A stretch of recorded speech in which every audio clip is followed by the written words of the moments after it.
My first experience with Fallout 4 was downloading and booting it up on my PS5 just hours before the next-gen patch released on April 25th, 2024. And oh boy, was that a mistake. I think I spent more time on Reddit figuring out how to fix and bypass game-breaking bugs than I did actually playing the game. Yes, I know it works fine on PS4, but I have my PS5 set up and wasn't expecting a more powerful console to run the game worse. But the shiny new next-gen patch released, and suddenly everything worked. According to my coworkers and the internet, the widescreen 4K feature doesn't, but at least I could play the game on my normal HD TV. And maybe that's indicative of Fallout 4 in general. It had a rough start in some ways, but what about today? Is Fallout 4 worth playing in 2024? While I was a huge fan of Fallout 3 in New Vegas, I missed both Fallout 4 and 76 when they came out. And if I'm being honest, a lot of the discussion around Fallout 4 at the time made me think I hadn't missed much. While critics generally praised the game, the internet was rife with discussion about how Bethesda Game Studios had dropped the ball with Fallout 4, so I was pretty content filling my time with games like Bloodborne, Witcher 3, Undertale, Mario Maker, and others in 2015, and then Dark Souls 3 in early 2016. But when I covered Fallout 76 for GameSpot, I received a lot of comments not happy I hadn't played Fallout 4. After all, how could you have a valid opinion about a game without having played a different game? How? So, I listened to you, dear commenters, and dove headfirst into Fallout 4. After downloading the patch, I was good to go. In fact, my game was almost entirely bug-free. Yeah, every now and then NPCs would act a little weird, but it was certainly never anything game-breaking. And honestly, what is a Bethesda game without a weird NPC or two? So, okay, it works. But what about the game itself? It's funny. I know this game is nearly 10 years old and is nearly through elementary school, but I like the intros so much, I actually don't want to spoil it here for anyone who hasn't played it. Whereas I personally had qualms with the intro to Fallout 76, 4 was the polar opposite of that. It quickly hooked me and had me completely invested in my character and their overall quest. But of course, when you enter the wasteland of an open world game, you, or at least I, tend to do literally everything but the main quest. The wasteland's got its own golden receiver. Oh, what's that? Thou shalt get sidetracked by bullshit every goddamn time. And what felt great here was everywhere I randomly chose to explore felt like there was a purpose. I never felt like I was wasting my time.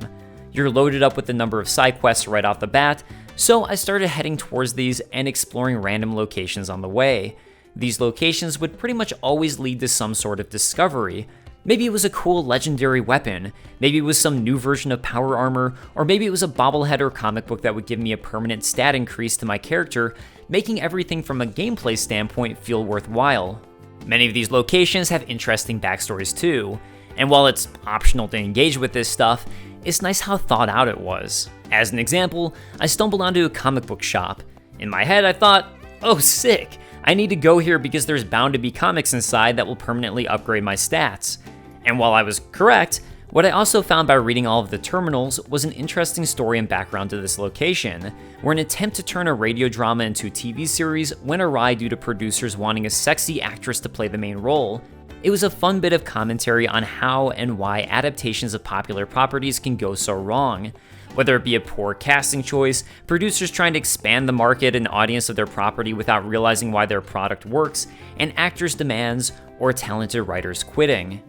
And that was just one example of one location in the game. Another place where Fallout 4 really succeeds is in how it tackles the open world itself. While some of the locations I went to didn't have anything important in them, I still got a location popping up on my map I could fast travel to, which is a reward in and of itself, and it would mark the location as cleared if I had completed everything, which my completionist brain very much appreciated.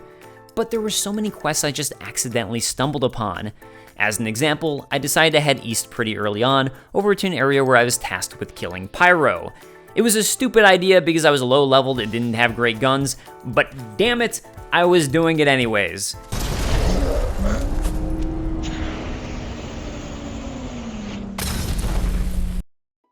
This led me into fighting the Forged and completely on chance, stumbling onto the quest Out of the Fire.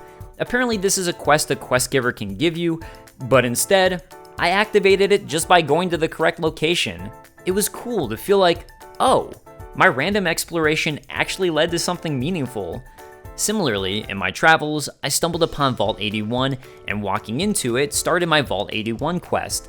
Then while I was in the vault, I decided to chat with the residents, and by doing so, ended up finding a number of quests that were never marked as something that were there.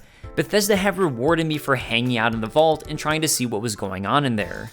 And if you know Vault-Tec like I do, definitely nothing sinister. Maybe it's the way I play, or I'm just an idiot, but I found myself consistently somewhat low on ammo and resources while playing Fallout 4. Obviously, the further I got, the less of an issue this was, but if I had a new favorite gun, you could bet I was going to use up all of that ammo. And I loved it. The game was balanced in a way that forced me to switch up the guns I was using and think about conserving ammo. At the same time, it meant anytime I stumbled upon a cache of ammo or meds, it was genuinely rewarding. If ammo or stim packs were abundant, or if enemies died super easily, or didn't deal too much damage to my character, these would have felt like a waste of time. But they weren't, and I was always glad every single time I picked a lock into a save, because what I found was always worth it. So, good job balancing, Bethesda.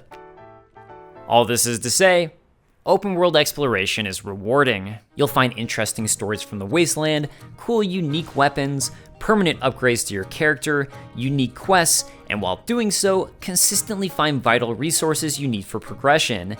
At the same time, this is an RPG, and there's a massive progression tree filled with perks you can unlock for your character. So, no matter which route you choose to take, constantly upgrading your character is also a big reward. So, I guess the question is, how does it compare to Fallout 3 or New Vegas? I don't think Diamond City quite piqued my personal interest the way Fallout 3's Megaton did, and I'm not sure if I found the characters as interesting as New Vegas, but that could also be rose-tinted glasses from games I played 15 years ago. I guess at the end of the day, rather than trying to compare this to a game I'd played so long ago, instead I found myself intrigued and enjoying my time. After playing Fallout 76 and the number of bugs I initially encountered before the next-gen patch in Fallout 4, my expectations were honestly pretty low going into the game. But I was pleasantly surprised and ended up having a blast. Is it the best Fallout game of the bunch? Probably not, but it's a solid game, and if you want to experience more of the Fallout world, I think it's worth checking out, no matter what year it is. For what that's worth, from a guy who found Fallout 76 to be not great, and not terrible, but okay, to the frustration of many viewers. This is Todd Howard, signing off.